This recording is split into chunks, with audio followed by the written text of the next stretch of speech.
और मुबारक हो आज अपने जन्मदिन पे आपको एक गिफ्ट मिली।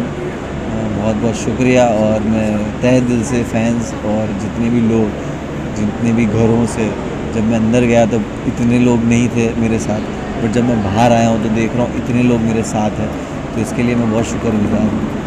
अ, मैंने देखा जो शोज़ वगैरह शो देखा मैंने रियलिटी शो, ये दूसरा रियलिटी शो है जिसमें आप जीत रहे जी हो। जी क्या बिल्कुल। कहना चाहेंगे आप रियलिटी के भी बादशाह बन गए।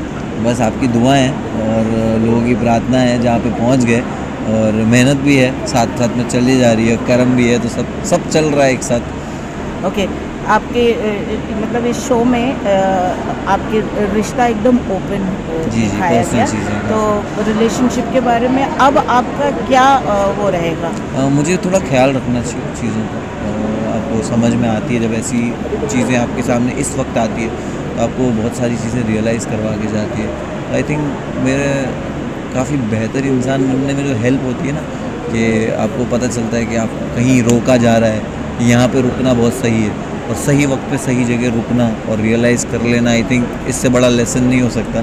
और मुझे एक रियलिटी शो के थ्रू एक लेसन मिला, और उसके बाद ऑडियंस ने मुझे एक मौका देकर इस शो को जिताया है, तो आई एम वेरी ग्रेटफुल। और आई थिंक ये अपॉर्चुनिटी को मुझे पूरी तरह से सही से वर्क करना चाहिए। You are very clean-hearted. You जी know, मैम। I'm an ex-teacher and ex-lecturer also. So वाह। what I saw, you were surrounded in certain situation, and everything that happened, it was situational. जी So now how do you take this forward? Whenever you come across such situations, how will you amend your ways? Ma'am, मुझे लगता है ना, ये सब चीज़ें जो हुई ना, ऐसे ही जब कोई होती, जान के नहीं जब करता है। जब होती है ना, तो ऐसा लगता है कि यार ये क्या हो रहा है, और ये क्यों हो रहा है, और ये नहीं होना चाहिए। बट फिर आपको फील होता है कि यार ये हुआ ना, तभी मुझ में ये फेस करने की हिम्मत है, जो मुझे नहीं लगता था कि मेरे अंदर है। बट जस्ट बिकॉज वो सिचुएशन है, या आपके अंदर वो कहीं पावर वो छुपी हुई थी दैट फेस करने की।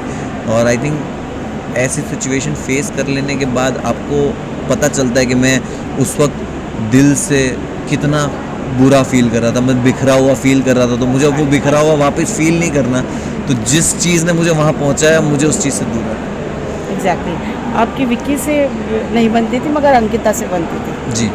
तो क्या कहना चाहेंगे, और बाद में अंकिता से भी आपकी थोड़ी अनबन हुई, लेकिन फिर आपकी उनसे बनने लगी। ये भी एक किस्म का मतलब घर पे रहते हैं तो वो सिचुएशन रहते हैं, फ़ोन नहीं है, ये अंक नहीं है, तो क्या कहना चाहेंगे अंक लोगों को, क्योंकि it is your inner feeling that comes out truthfully, honestly. Whatever I saw you, an acting, it was not an act, it was all honesty that was yes. Pouring out. You also have an innocent face, तो thank you what ma'am. Do you have to say about that. मैं ये बोलना चाहूँगा कि अंकिता के साथ जो कुछ भी था बहुत ही रियल था। वो हमेशा खट्टी मीठी होते रहते थे, लेकिन विक्की भाई के साथ ऑलवेज फील होता था कि दिमाग उनका भी चलता है, मेरा भी चलता है, तो दो दिमाग वाले ना कभी साथ में गेम नहीं खेल सकते। तो वो बॉन्ड हमारा विक्की भाई का एक बहुत जेन्यून अच्छा दोस्ती वाला बॉन्ड था, लेकिन वो कुछ एक लाइन हमने पहले से क्रॉस करने का फैसला कर लिया था कि ये लाइनें क्रॉस नहीं होंगी कभी भी, कि हम कभी भी इससे ज़्यादा बढ़िया दोस्त नहीं बन सकते यहाँ पे इस शो में। तो हमने वो चीज़ मेंटेन करी। और रही बात वो एक्ट इनोसेंस की है, वो तो आप जैसे कहा कि आप टीचर हो, तो आपको पता है कि 105 दिन आप प्रिटेंड नहीं कर सकते, एक्ट नहीं कर सकते हो। तो आपने बिल्कुल सही समझा कि वो चीज़ें सिचुएशनल ही थी, और उसमें वो जो भी आ रहा था बहुत ऑनेस्ट और नेचुरल आ रहा था। And I am thank you कि आपको वो दिखा। तो आप कह रहे हो कि दो इंटेलिजेंट लोग और दिमाग, सो आई मीन दिमाग, तो do you think at times your heart rules your mind. Definitely lot of time Vicky भाई का दिमाग रूल करता है उनके हार्ट को। So now when you go out, will you not like your mind to work, more? Because now when your relationship has become very open.